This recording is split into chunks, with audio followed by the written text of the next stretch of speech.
Hey everybody, welcome back. I'm Emily Moyer. This is Strange Mosaic. For those of you who've been with me for a number of years, you will recognize today's guest as someone who graced us with his presence in 2022 and 2023 for three of what I feel are my favorite shows that I've ever done. He's been on kind of a long hiatus from media, but he's back and I'm super excited to chat with him today. He is the most sort of learned and understanding person on the topic of Iboga that I'm aware of in the alternative media realms. James Johanson, welcome back. Nice to see you, my friend.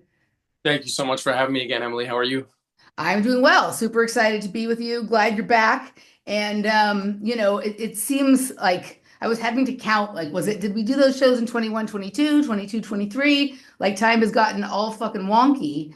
But since that time, there suddenly seems to be quite a bit more focus on Iboga from both the mainstream and then what I call like the sort of sub-mainstream faux alternative media, which means that two things. It means two things. It means it's going to be available to a lot more people, which is great. And it's going to be available to a lot more people. So we better watch out because there's always narrative control and, like shysters and people trying to steer sort of the direction of things that come along with that. So I felt like this is a good time for you and I to revisit a few of the things that we've already talked about for those who haven't heard us and start pushing into some further territory regarding this topic. So just whatever you want to say to start. It's been a while since you've been here. Happy to have you back. What have you been up to, and where's your research and your work with Iboga and other natural supplements taking you? Thank you so much again for having me back. Also, the episodes we did together are also my favorite episodes because for like all the interviews or podcasts I've done with people, you have a very unique perspective, and so many people want to talk about the evidence and the risks and the textbook things about it. I like the anecdotal evidence and insights on it, the best, the personal stories, things like that. Um, So we've been continuing our work. I have just been sticking with customers one on one. And so we've been doing that. We're not too public about the sessions anymore and things like that, but it is nice to see it getting out in the mainstream. That's kind of always what I wanted. I always wanted Iboga to get more spotlight and get more shine. And when I found out they were trying to remove the spiritual aspect of it pharmaceutically so it could be marketed, that means they're removing the whole essence of it. And so I didn't like that part of it, but I think they've let that go because I haven't heard anything more about that. I think they've realized it doesn't have the same abilities if you're cutting it and splitting it.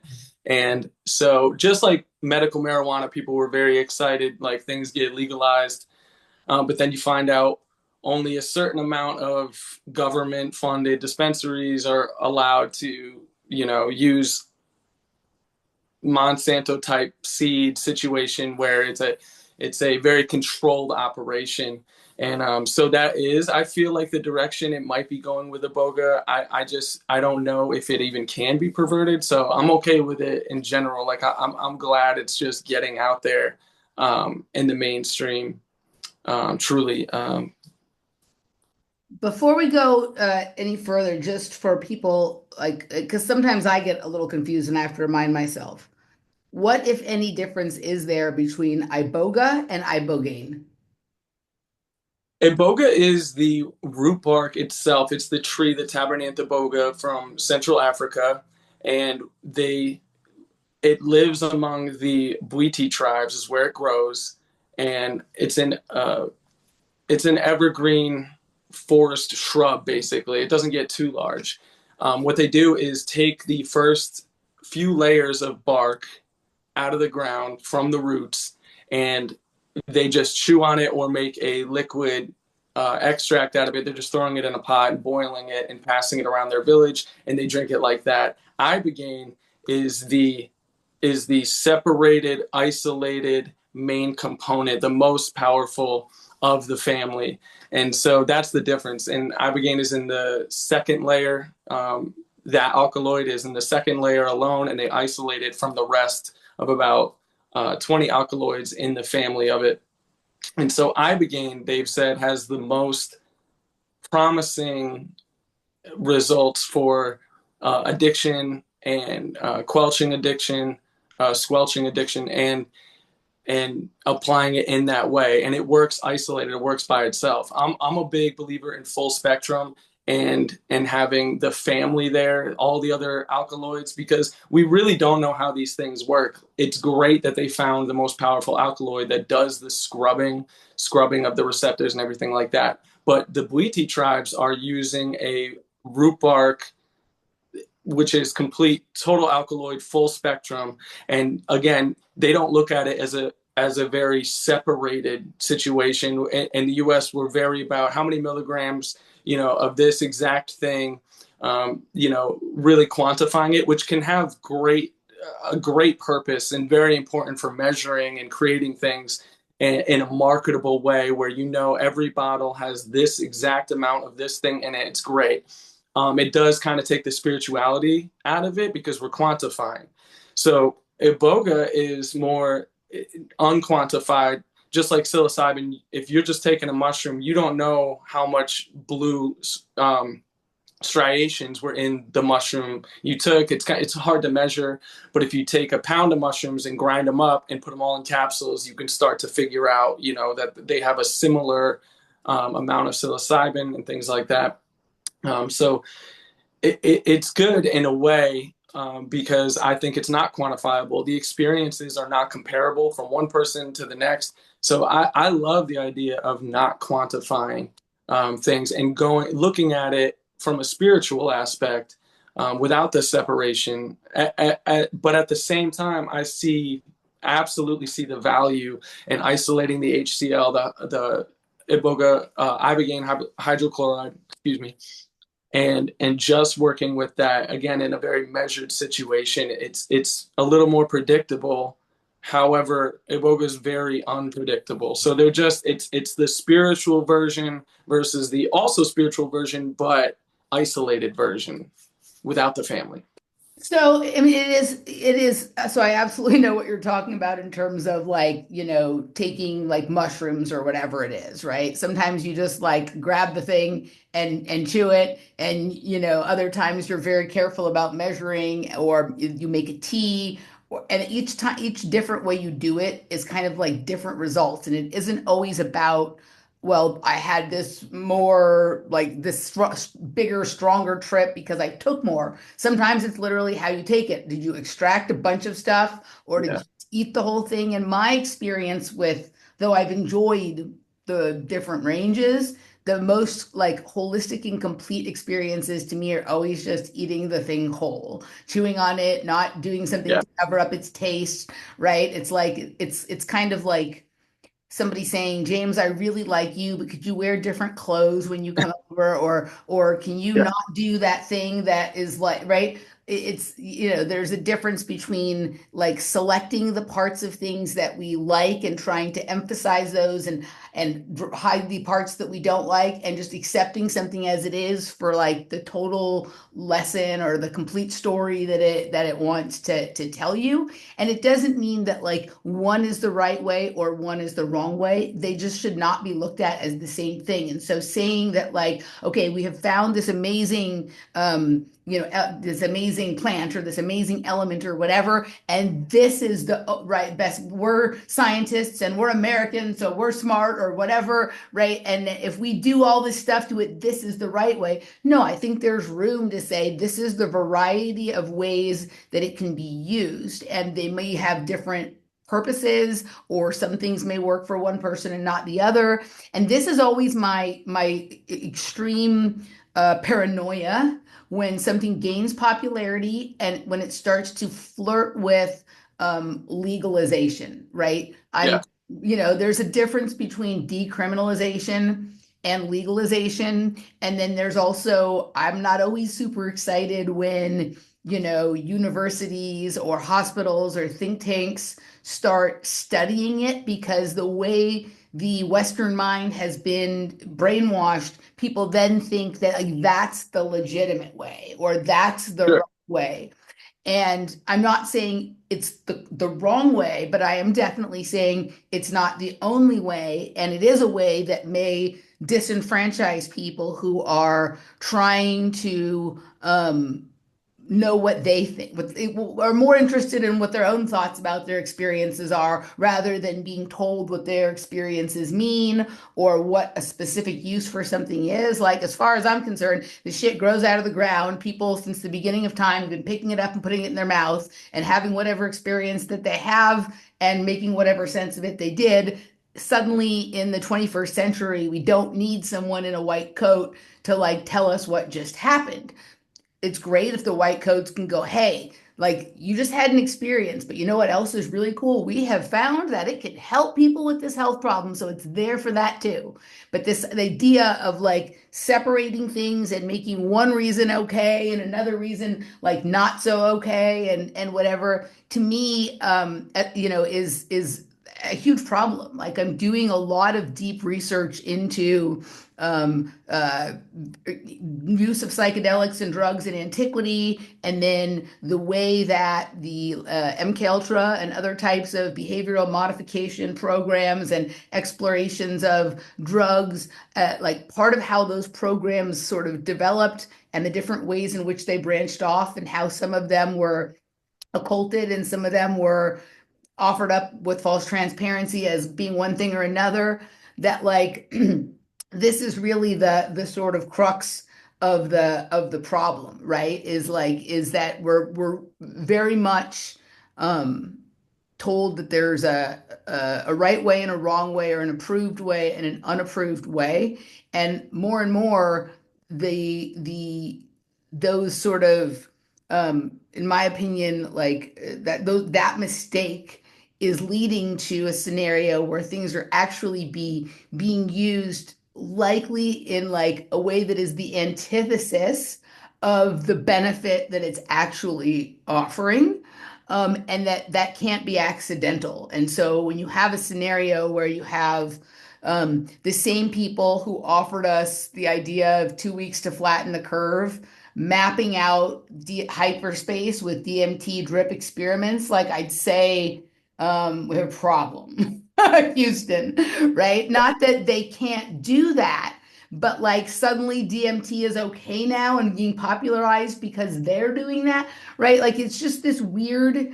I'm not against progress in those fields, but I'm against the idea that that is legitimate and anything else isn't. I love it. I love everything you said. I totally agree. And I look at like the separation in itself is, like you said, very American, very into quantification, very control. I want to be in control, right? And that's what Iboga is about getting yourself back in the driver's seat. So if you have a spouse and you've never met their family, and you're just going to have to accept that's the way the person ticks. If you meet their family and you see the full spectrum of what created this and who they're used to working with, you get so much more insight onto why things are the way they are. So that's the way I look at the separation of the main alkaloid from the rest of its family. It's like, great, you pick your spouse. That's the one. You're not trying to marry the family, but the spouse is what does it for you, like that main alkaloid. But that's why I'm big into heavy on the HCl, heavy on the main isolated alkaloid, and lower doses of the family, right? Which is still quantifying, still manipulating in some way, but we're not altering or changing. And all of those levels change within each bark anyways. So you're kind of just, like you want to be with your spouse, but you don't want their mom and dad over every single night, It's right? Like, Yeah, well, what's interesting about what you're saying is what we're talking about is like actually how the structure of the nuclear family works in society. You spend the most amount of time with your partner and your immediate offspring, and then the grandparents, and then the cousins, and then whatever it is, right? And so, of course, there's sometimes there's a war on that in the Western world as well. sure. But like, so we have this idea, like as what you're saying is the plant has its sort of nuclear family as well. You have this like very strong, potent Yeah, uh, part, and then you have all of these sort of not peripheral characters. They're important because they brought the main character into being, but it's not the thing that's necessarily being focused on. And of course, the reason that I find all that interesting synchronistically is because of the fact that Gabon is the home of the oldest known natural fission reactor in the world. So yeah, it's very, very possible that the existence of said tree and root bark and whatever it is somehow related to those that fission reactor's activity millions of years, billion, is it billion? I think it's 2 billion. I think it's 2 billion years ago or whatever it is, right? So we have this interesting way in which the plant itself, has its family of characteristics, and then how that has been brought into that culture to affect the relationship of the family and the tribe and whatnot. So I love the way you described that. yeah, yeah. I 100%. There's a lot of associated situations in Gabon, with, like we talked about on the last podcast, about the minerals and things that are only unique to that area, and Yeah. that's a whole nother wild conversation. And there was something you said. I already forgot what I said before the family. You said something right before that, and it sparked something, and I can't get it back. You might have to do a lot of editing on this episode.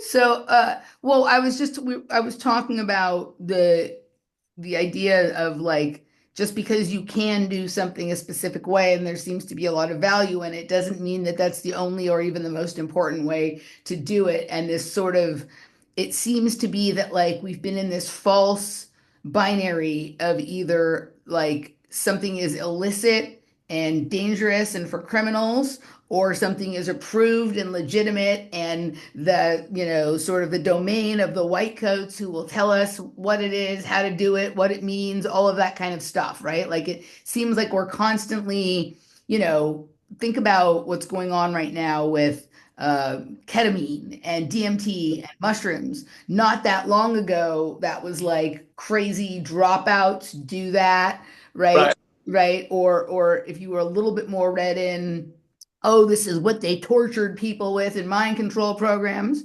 right? And then now suddenly it's like the solution to mental health and being more creative and all of this other stuff. And like the only thing that has really changed is just who's proposing it, as yeah. opposed, right? Yeah, like Aubrey Marcus talking about Ibogaine. Like I love to see it. I love to see it, but they have to attach DMT to it. It seems like the majority of they talk about the Ibogaine experience, and then the very next day they're like, and then we took 5 MEO DMT hits all day, as we're coming off the Ibogaine, and that really pulled it all together. And I just think it's so much.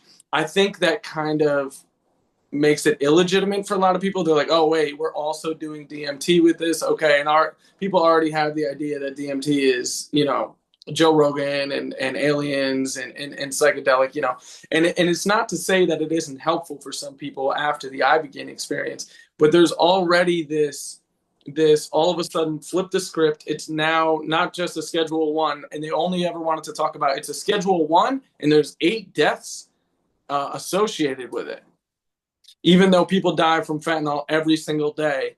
They just want to hammer in on those 8 deaths of people that happen to have Ibogaine in their system with all the other drugs they had in their system when Right. they died. That's all they latched onto. But now they're not talking about that. Now mainstream is very, it can cure Parkinson's and it, but they do make sure to throw in the DMT with it. And Right. again, not that that can't be helpful, but Ibogaine in itself alone it is the magic for me. I think we know enough about DMT. Iboga is, on the Fox News clip you sent me, they said that it was eating God, and that's a throwback to a lot of the Bwiti tribe myths about how God planted a clipping of his fingernail into the ground, and it grew a tree, and he said, "Any man that eats this of this tree, or my material, basically a part of my body, like communion with Christianity, you will see heaven and you will come into heaven. And people can interpret that in their own ways, like when they die, or from the Iboga trip experience in itself. But it is nice to see. It's bittersweet. It is nice to see, though, that they are referencing these old stories that the Bwiti tribes had and things like that. I just feel that it is going a very commercialized route, but and I think, honestly, I think it might backfire big time, and for them, and be great for us, because anything else, you don't really have to try anything to make money off of it, market it. We're going to make this a commodity and we're going to make money off of it. Ibogaine is the least addicting thing in the world. Most people will never touch it again after they do it, because it's very confrontational about personalized things. It's not mean or depressing, but it's very, this is what you need. These are your options in life. Most people don't even know what their options are, because we're so caught up in behavior loops and patterns, and it's just you don't even know that the options are there. It's just everything's cloudy. Ibogaine just wipes the clouds away, and now you have the options. And most people don't like what their options are. That's why they throw the clouds up in the first place. That's why they drink. That's why they do drugs. So when you decloud someone's world, they are then self-empowered. So if they're and I know anyone marketing this on a commercial level is not going to want to try it. And if they do, they'll walk right away, or they'll just take a drink and kill the effects immediately. Either way, if they see people talking about it, they're going to market it, and it will set people free. And in a lot of ways, from their own habits and their own illusion of lack of choice and things like that. So it's not something that you can market, because people don't want to come back to it always, because most people like the clouds, Okay, honestly. a couple of things you said I want to respond to, and then I want to go back to something you said when I asked you about Iboga versus Ibogaine, and you were talking about scrubbing the receptors. I think that's like an important thing to revisit for people who haven't heard us before. I'll also post links to all the shows we've done before. There's a public portion and a private portion to those, but if this topic interests you at all, or if you're even just interested in my other wild random projections, we went pretty far into some of that in some of those episodes. So I'll list those in the description so you guys can find those. But what you just said, a couple of things that I want to respond to. I want to respond to eating God. I want to respond to the attachment of it to DMT. And then this idea about like the type of people who market it and often are not the type of people who would do it, and that might change, right? So I'm going to respond to those three things, and then we can get back to the scrubbing the receptors aspect of this. Um, okay, so what's interesting that I can't remember if you ever, I think I told you about this maybe at the time we were recording the shows, but did you ever see the TV series called Dark? I think I You told me about it. I never okay. got around to seeing. No. It's so, like for so many, it brings so many topics together. So if I had to recommend really one series to people, if you're only ever going to watch one TV series right now, like 10 years ago, I may have recommended something else, or 20 years ago, I may have recommended something else. But this one brings so many different things that we all like to sort of talk about as separate things, really together, which is how I kind of see them. But in Dark, essentially, they're discovering, manipulating, playing with, and sometimes exploiting the God particle. And of course, they're doing that at a nuclear facility that has a reactor, and they're doing it with cesium, and they're using it to time travel and to, dimensional portal and different things like this. And so to me, it seems like very, very likely that the clipping of God's fingernail is some of these leftover minerals in the soil from that, whatever was happening in the fission reactor, that moment of sort of God particle coming together or God particle breaking apart, right? Fusion, fission, all of that kind of stuff that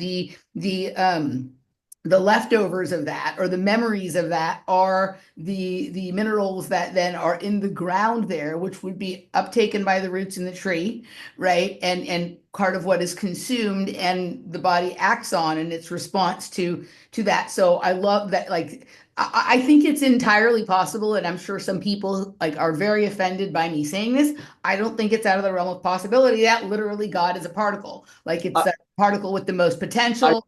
yeah. What even is a particle other than like a microscopic zooming in on a component of something that's magical and powerful, right? I swear, from my experience, Iboga is the tree of life. I'll just really quick the when I got into the other realm, because like you said, time travel and all these things are portal jumping are accessible through this tree, proven over and over and over. And one of my first, the first experience I had, I was in a room. I took a boga and boom, I'm somewhere else. I'm all of a sudden in a forest. Had no differentiation. Like, dreams feel like dreams sometimes. Sometimes they're lucid and you couldn't tell. This is beyond. Like, you swear you're dreaming, but you're touching things, you're thinking things, you're doing things, your free will. It's beyond. And I was just walking through a forest all of a sudden.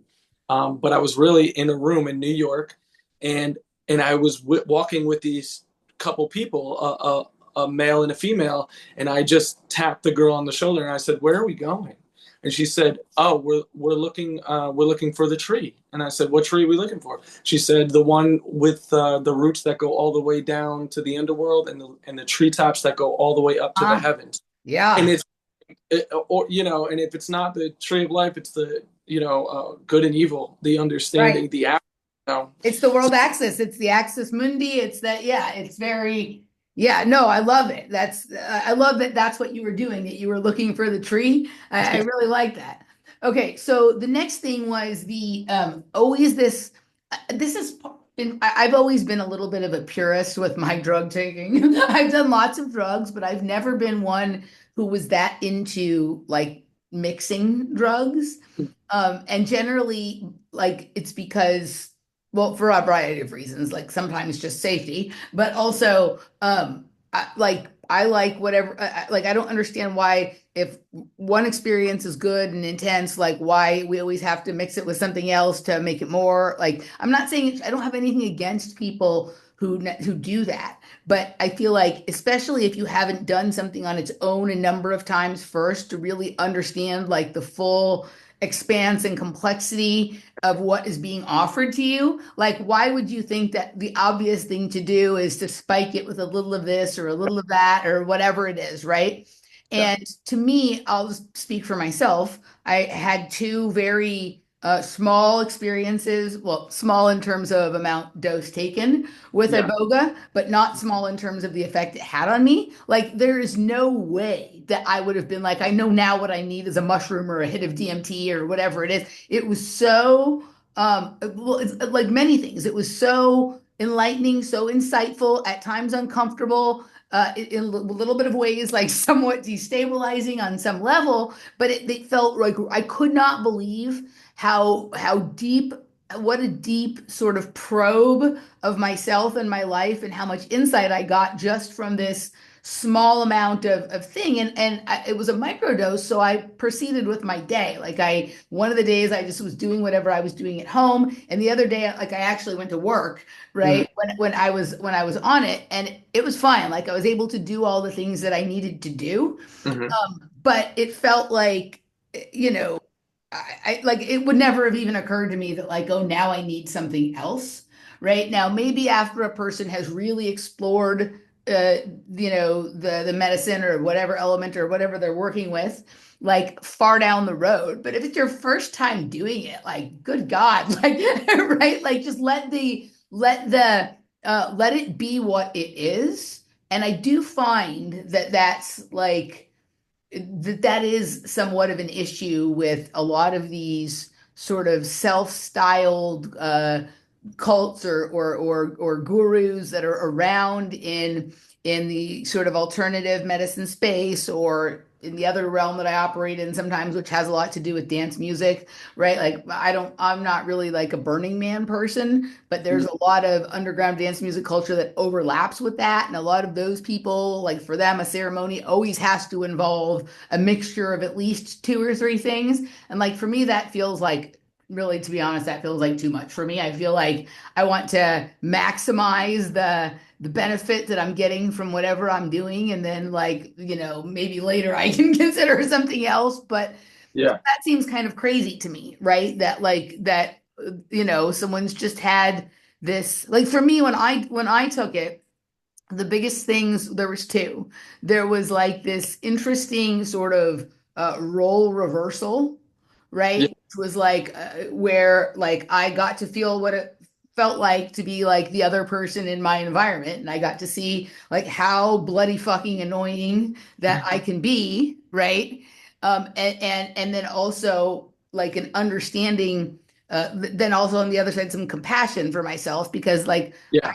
doing the thing that might be annoying to another person, not to be annoying. I'm doing it because it's fun, because it's joyful, right? Right. But like I had like a new understanding of like how far over outside of my space, whatever I'm doing sort of spills, and how that affects the people around me. And then vice versa, like Yeah. the things that they do that I find Yeah. annoying. Generally, I could see, okay, maybe I can give that person a little bit more space Yeah. to do that and whatever it is, right? And then, so that was like the day that I was kind of home. And then the day that I went to work and did it, it was just like this, like I could see into like the windows of the office buildings that were really far away, right? Yeah. And I had like stories in my mind of, I make up a lot of stories about what's going on in my environment. And what I was shown was not that my stories like were wrong, like I might have, right, but was that like, actually no, Emily, like you're pretty close to right, but there's like all this other stuff that you haven't even sort of thought of yet, and like everything is at play here. And so like for me, who I have like a much wider aperture and like open to more possibilities than most people, like it blew it even farther. It was like, oh my God, it's like way more crazy than I would ever have thought, right? Yeah. And so to me, just going like, yeah, now what I also need is like a hit of DMT. Sounds like almost like it could put me back into the state that like ever got me into being a drug addict again, because it's overwhelming, Yeah. right? Yeah. Yeah. Yeah, for sure. It's like a duet between bands. It's nice when they do a jam band on stage, but you can't really distinguish who's doing what and what parts are coming. You can see, oh, this is that, but it's making one new sound. But you're gonna want to listen to your favorite artist without all the other people on stage like all the time, and be able to distinguish what that sound is, what emotion is coming from just them. So the combination thing, and that's kind of my gripe with the DMT thing. It's not even the combination. It's the prioritizing of effects. Like you need to cap it off with DMT. There's kind of this implication from all the RB Marcus type people, and maybe that like Is really it just was. that, just a quick question? Like that was, is that very common in the like Iboga for addiction treatment circles to do It's Iboga immediately followed by DMT? That was the first time I'd heard it talked about, but I haven't listened to as much stuff about Iboga as you have. it's becoming more prevalent. It's Right. becoming prevalent that and more clinics are doing it now. Not I haven't heard of the tribes doing it. If you go to Gabon and you go into the jungles, that's not where it's going to be. But Mexico, Canada, um, some other places, they You think definitely. you think that's just to bring it back into the realm that they feel expert at sort of quantifying or categorizing or studying? This is my thing. So it could be, but in my opinion, it ties up the experience with a nice bow that will dissipate soon. So Iboga is so taxing and makes it so life reviewing, like what you said about just a small amount makes you able to empathize with people on a whole nother level and almost literally be able to put yourself in their shoes and view yourself from their perspective without judging yourself in a harsh way, but just acknowledging without condemning, right? About, your flaws and your good stuff too.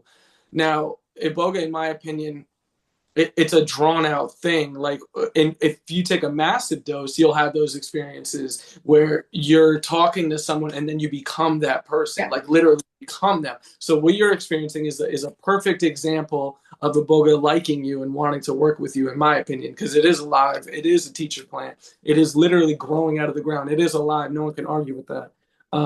So yeah, I just think that it's so thorough and so focused on your behavior, so focused, right? Mhm. And but without condemning, but instructional with like a light, gentle back pat while doing it, right? But when you put the DMT or a psilocybin introduction into it, in my opinion, that, like you said, it kind of puts you back into the space of, it takes your focus off of what you need to correct, because it's great to have realizations about your behaviors and things like that, but if they dissipate and you're now, just feeling good, you're going to lose that focus on what you need to fix. And so, like, they have their uses, in my opinion, especially Iboga with psilocybin and the right experienced user. It has its purpose, and in small amounts of each they can really complement each other. But again, like, it depends what the use is. If we're talking Right. about intense realizations and life changes, you're absolutely right. That would be something way far down the road. And so I think it's almost pointless in these podcasts, Aubrey Marcus and all that, to bring it up immediately. It's the first time they Right. mention it and they immediately throw DMT in there. And it's like, it might just be, bad info for people, or they might think they need DMT if they're going to do the Iboga. But it's Yeah. not, it's definitely not the same. Yeah. I can see that. Like, to me, it seems like if you're doing it for obviously, if you have addiction that has really damaged your ability to live like a decent life or whatever, or you're uncomfortable with what's going on in your life, then really being in that examining of self and like, what do I need to do to Right. change my behavior, and to really sit in the ownership and the responsibility of that, right? That seems to me like you would want that to be the focus. If you Yeah. were using for, say, like maybe some of the reasons that I find psychedelics interesting, which are I want to explore access to other realms on a more like just like exploratory way, right? Then I Yeah. could see how, like, because in my head, right, the different um substances are kind of like different stations on the radio, right? Like you're tuning into a frequency band that offers a set of experiences or stimuli of sort of a certain tone or flavor, Hmm. right? And the iboga is a little bit different than the massively different in some ways, but there are some similarities that I noticed with like Yeah. the I only microdose the iboga. I could compare it to in some ways to microdosing on psilocybin, but they're Yeah. different, right? But like there definitely is this really interesting overlap area. So if you were taking them together, it's kind of like when the DJ starts mixing records, or when you have like a little bit of static between two radio stations and you're hearing someone's voice from Yeah. a talk radio show come into the music that you're in. It creates this sort of interesting overlap that has a lot of truth there too, that has how our reality is. We're in this sort of overlap of frequencies that explain why people experience the same physical locations and the same set of stimuli in different ways, right? So I can see that, but that seems to me to be a slightly different like purpose for the use than the other thing. Now, For Yeah. me, I don't think the two things should be entirely separate, right? Like I feel like this then you're getting into this place where like by trying to synthesize and separate out the different parts, you're kind of not giving someone the whole picture. Like I actually do think that this sort of access to altered temporal realms or altered dimensional realms actually is part of what creates the healing process. It's different when you're looking for adventure to when you're looking for healing. So understanding the purpose of why you're doing what you're Yeah. right. There was a third. We got into the particle. We got into what we just said about adding DMT. There was a third thing I said I wanted to poke at before Um, back to scrub- what was it? before back to scrubbing, there was Yeah, some. there was a third one. I'm trying to remember what it was. Um, oh, I know. Oh, okay. So the maybe this isn't it, but when I asked about like that do they want to add these other substances on because the other substances I could say that there's probably more sort of understanding and expertise about DMT and LSD and mushrooms and things at this point, at least among Westerners, Yeah. than there is about Iboga. And so they want like ultimately at the end of the day for a lot of this stuff to be sanctioned, right, which Mhm. is the issue we're talking about, that might be problematic. There Yeah. has to be some way that it can be, like you said, quantified, qualified, all that kind of stuff, but also that it can be sewn into like a way of like almost better controlling social reality, right? And there's all of these sort of tools and archetypes that exist within the psychedelic realm that, like, you know, the Western sort of establishment around these things has gotten really comfortable at using and manipulating, right? And so Yeah. with Iboga, like it really, like you said, is like super personal, right? Like Yeah. there was no like with other substances that I've done, there's like some sort of symbolic thing there or some sort of like patterning that's there or some sort of like possible like entity, even if it's just the way you're perceiving an energy field that is there. And that gives a lot of help to like be able to sort of analyze and then compartmentalize and put that bit back into sort of use some way.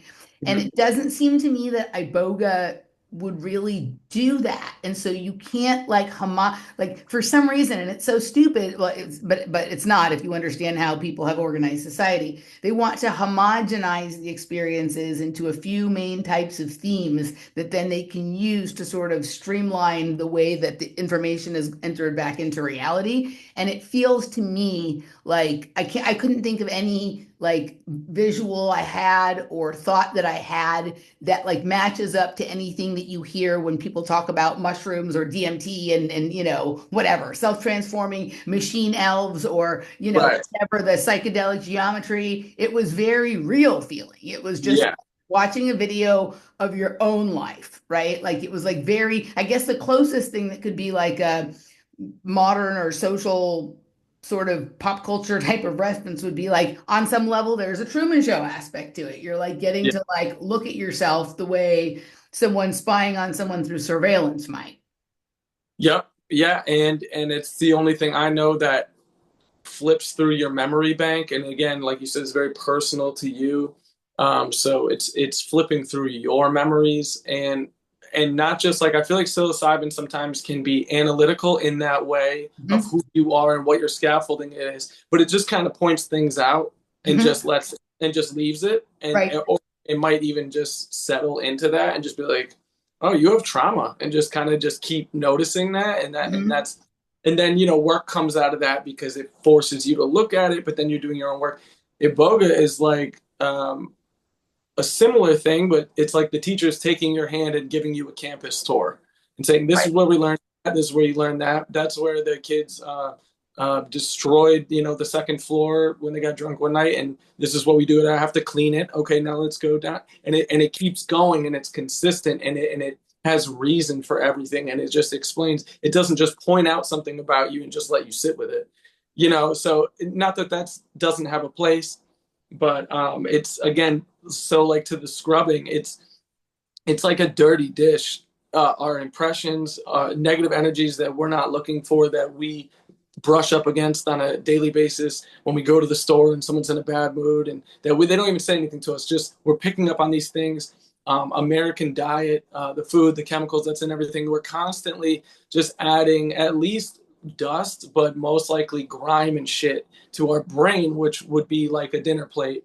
And then Iboga comes in and it's a power washer, and it's like psilocybin is like soap and it sits and you gotta wait and then you scrape it. And Iboga is like a power washer that's oh my God, that's what that dish looks like. That's what the pattern on the dish is. Oh my God, let's do more, let's do more.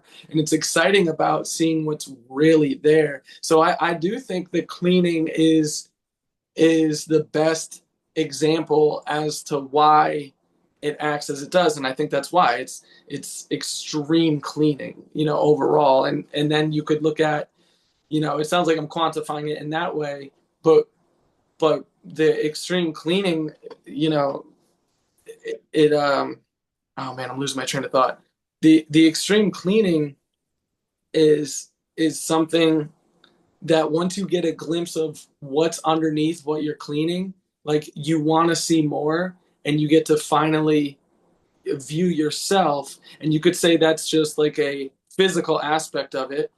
But like in The Alchemist, when it talks about clean your room if you want to clean your mind, even Jordan Peterson jumped into like, Right before he turned into a fucking ride or die for Israel freak, told everybody to clean their room, right? and yeah, like right, and there is a spiritual significance to that. That's why people latch on to something so simple, because when the physical is tied to the spiritual and these things, so it's not just cleaning. The cleaning is spiritual, if that makes sense.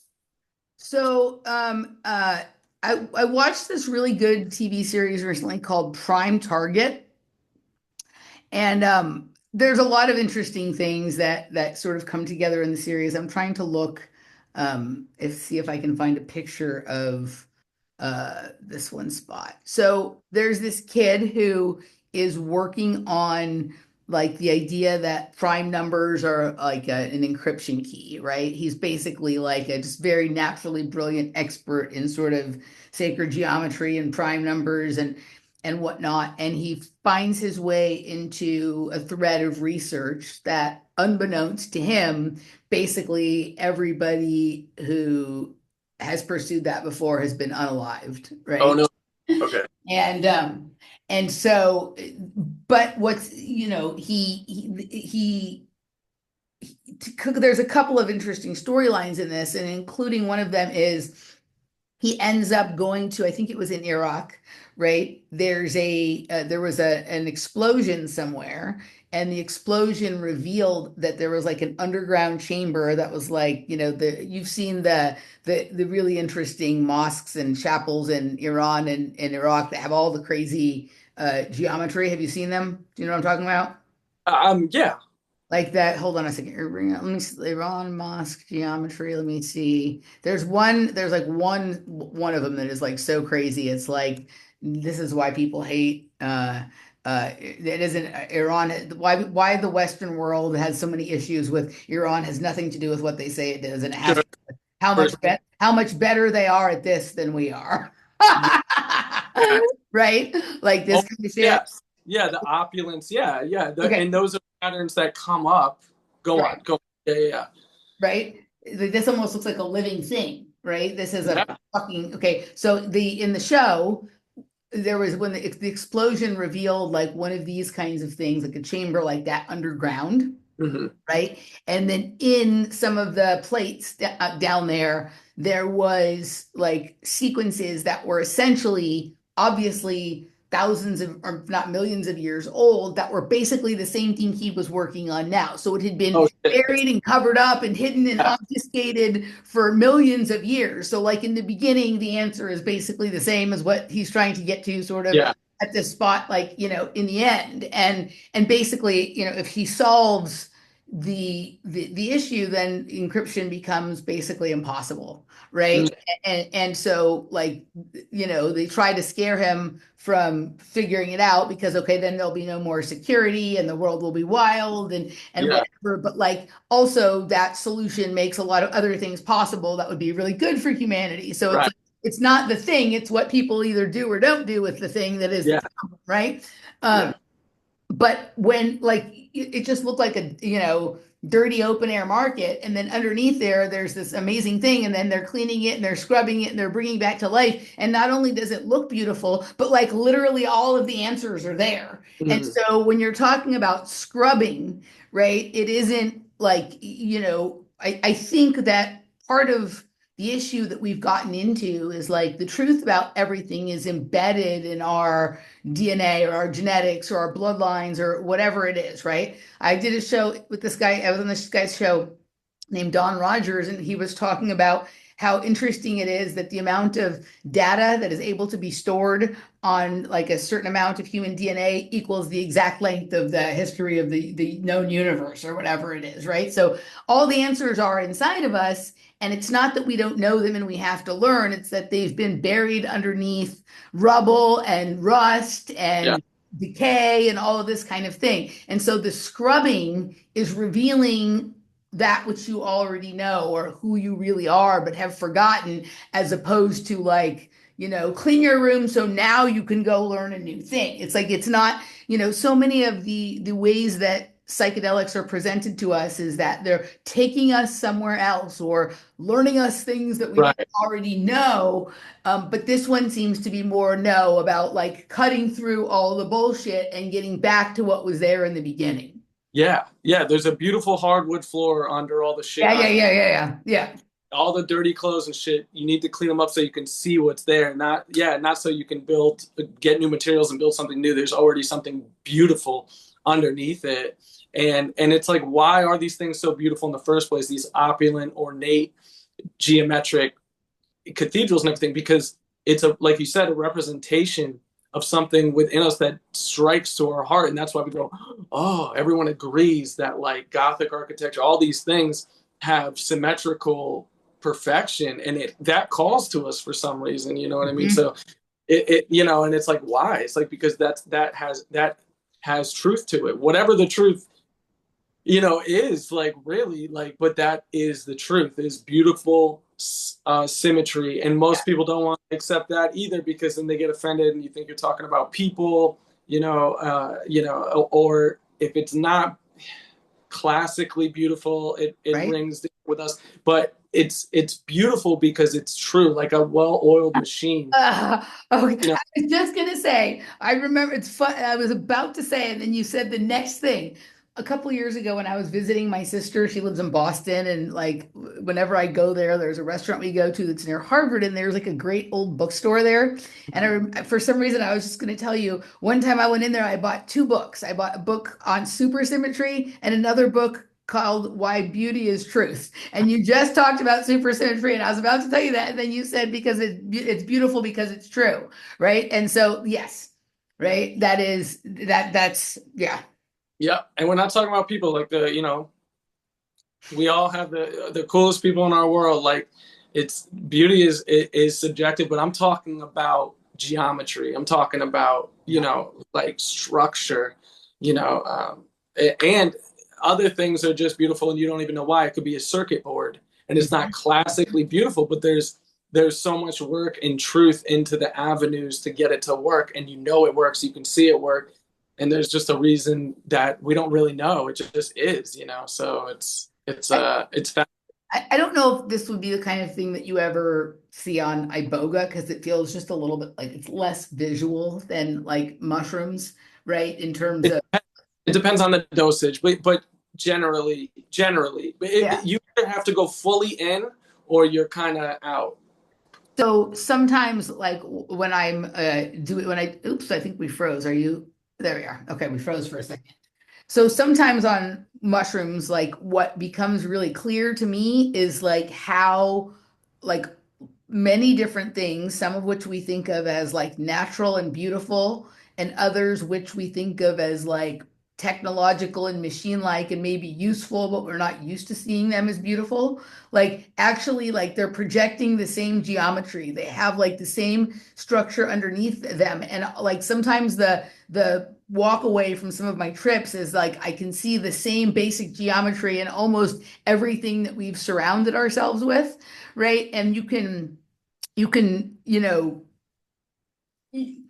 zoom in on this and go, oh, that's really cool. I remember one time I was in Joshua Tree and we were watching the sky. It was like during the Jupiter Saturn conjunction, and the stars were like, it was like one of those nights where the stars were so active. You were like, what, like, are the stars and the UFOs the same thing? Like, what, right? Like, there was so much activity up there. And then I went into the house, and like the refrigerator has like a light over the water dispenser. Like, it has like this sort of blue light, and it was like projecting like the same sort of geometry from it. And then I opened the refrigerator, and the lights in the refrigerator like were doing the same thing as the one outside. And it was like, how is it that like the fucking refrigerator lights are doing like almost in unison? They were like blinking and flashing in almost the same way. And it's like, no, like all of our modern technology is based on the sort of technology of the universe, which another way of understanding the word technology is knowledge of art. And whoever put this shit together was quite an artist, right? But you have these moments of like, okay, like I sound sort of insane, but like the refrigerator is beautiful. Like it was like very weird, right? Like, it wasn't something that I got majorly stuck on, but I remember having that moment. I'm like, this is so cool. I'm outside in like one of the most beautiful places to sky watch in the world, Joshua Tree, and I can come inside to get something to drink, and I don't have to leave the light show because the refrigerator is joining in, right? And it represents such a beautiful purpose too, like Right. behind it. That's why it became such a staple in this world. Like, keeping food from going bad. It literally preserves life. It freezes Mhm. time in a way. And that's what Iboga does as well. Like computers are so cool. Why? Well, because you can do this with them and you can do that with them. But really, it's because it's beautiful, because it was based off a human brain. You've got a screen, you've got commands, you've got all the cause and effect, but you're in the driver's seat. And I just think computers are so appealing, and why they're such a staple in the realm, because yes, we can do all these things that bring us into the next stage, and where that's going to go, who knows. But it's just appealing. It's a brain that we can take out and play with, and manipulate, and that's beautiful in itself because of the purpose that comes off of that. And another thing is, like, when you clean your room, you don't just get to see your nice new hardwood floors. Like, you've got a bunch of other stuff in there as well. And that's what I came to realize. And many people have come to realize, like, so many people, even I used to talk about, like, finding your purpose and what is your purpose. I think we have so many purposes. If anyone gets too focused on what my one purpose is, like, they're gonna just bash their head into a wall, and then they're going to think they found another purpose behind the wall, and just keep going. We have so many purposes that are individual to us. Like, I have many purposes that are so different from your purpose, and we all know that, but that we have different purposes, but we have so many purposes at so many different points in our life. Like Right. that, and the type of person we're supposed to be might change, and you might, you know, Well, sometimes you are something and it's very clear, and then you have to go on this huge walkabout to kind of end up back who you are, but with like an appreciation and an understanding yeah, of all the other things out there. All right, yeah, let's do this. Let's wrap up this public segment, and then we'll move over and get like super woo, maybe cool. get patrons hour. So we're gonna move over to patreon.com/offplanetmedia, emilymoyer.locals.com, and rockfin.com/Emily Moyer.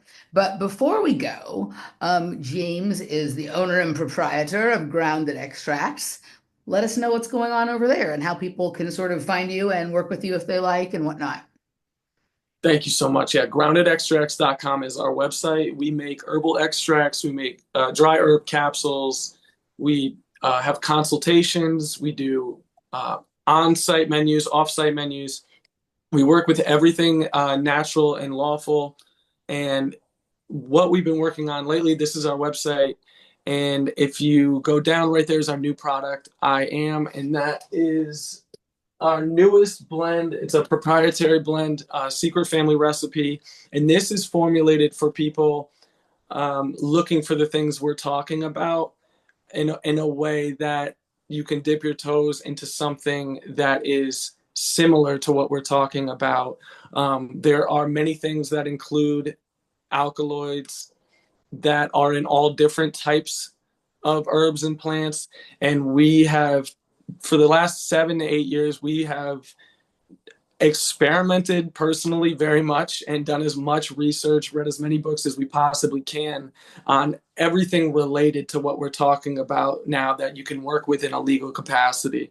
So that's what we started formulating. So it's one capsule is my newest thing. I don't know if you can see it. It was better when you just held it up front. Yeah, we can see it. There, okay. So it's just an herb extract, mineral, fungi, algae blend. And this puts myself in the driver's seat and all the thoughts you're not necessarily trying to entertain, but they keep coming back and you can just get overwhelmed by them. I like to see them fall by the wayside. So after this many years, I'm like really excited to put this out. It's called I Am, and not in a religious sense. We're not trying to get anyone mad about religion or anything like that. It's just it kind of can help you learn who you are and your multiple purposes if you work with certain herbs and you give it the chance to really interact with it and be honest with yourself about yourself. On top of that, the we're trying to move away from just the whole Iboga for drugs and the Voacangine and all these things are for addiction because they can help so many normal people with normal things. We've helped people do consultations with IAM and refer other people to resources where they can go for the full jump headfirst into the deep end with what we were talking about earlier. But besides drugs, things like sugar, focus, gambling, sex addiction, clarity on self and relationships, willpower, weight loss, processing change in one's life, shadow work, which is really popular for most people, that term, depression, self awareness. And none of this is medical advice. These are all anecdotal pieces of evidence that we've acquired and we've worked with people and been blown away at how much success people find when they really, really give it their best shot and take the right things. And again, these things don't have the same effect for everyone. Everyone has their own struggle and deals with their own thing. But these are not just helps for addiction, is what I want to say. Our website is not just for addicts and things like that, but it helps them. It helps them very well as well. All right. Well, awesome, guys. So go over and check out Grounded Extracts and move on over to the other side with us. We'll see you there real soon. Thanks, James.